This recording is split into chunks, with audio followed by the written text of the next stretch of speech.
If you notice, the entire case of side government or affirmative side in this particular debate is about perception. The idea that businesses will have better confidence in the economy or in the state in general, primarily because there is law and order at the same time. There is also a deterrence of crime rates happening in status quo. However, there was never really a complete analysis on precisely why the reimposition of death penalty is the only solution to get there. The only solution, for instance, to develop order and discipline and deterrence among individuals. What I will forward to you in my speech are two things. The perception of small and medium enterprises, something that government also talked about. But the second thing that I will talk about also is about foreign perception as well. Because we have to recognize that when we talk about the economy and businesses, we also talk about foreign investments, ladies and gentlemen. So the first one, why do we think that SMEs or small medium enterprises, in terms of support of death penalty, is something that we can still subsume even without the death penalty itself?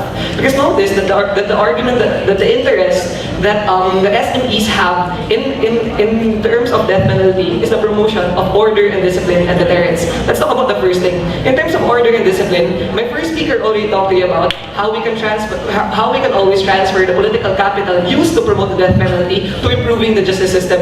The debate therefore is about where do we want to change the justice system? Do we improve the justice system and add the death penalty, or we just improve the justice system? We think it should be the latter. The second thing is this: they tell us that deterrence is happening when you have death penalty. But if you look at the history in the Philippines, where the death penalty was legal in 1999, where the death penalty was used most in the Philippines, where 6 people were executed, the crime rate of the Philippines actually rose by 15%. This is indicative that there's no empirical basis on saying that when you have the death penalty, suddenly people are going to be afraid. The point of this argument is fairly simple. We think that it doesn't necessarily promote confidence among SMEs necessarily. What we can do, however, is improve the justice system, for instance, ladies and gentlemen, by improving the police bureaucracy, by removing corruption in that system. We don't think that the death penalty is a necessity. The second thing I will talk about is that the death penalty doesn't always promote a positive perception.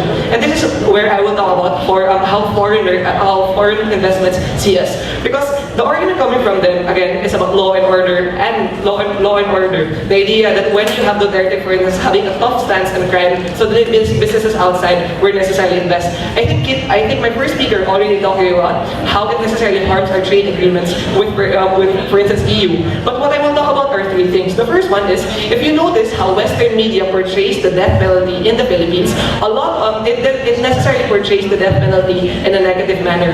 Meaning to say, in so much as foreign perception to the death penalty in the Philippines, they don't necessarily see it as a value because the framing is always negative. The second thing is this: a lot of multinational companies don't necessarily want to be conflated with a country that promotes the death penalty.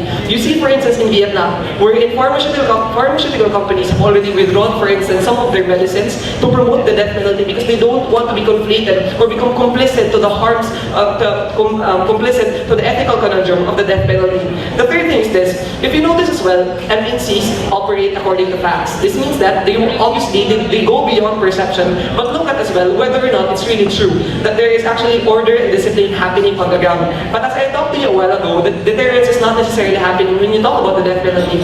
What does this tell you? It means that insofar as foreign businesses' confidence is concerned with regards to the death penalty, it's not necessarily a good thing. This means, therefore, there's a greater propensity of a removal of capital from these foreign investments that greatly helps SMEs to develop because it allows for competition to happen, it allows for investment to happen. And for all of those reasons, we're proud to oppose. Thanks.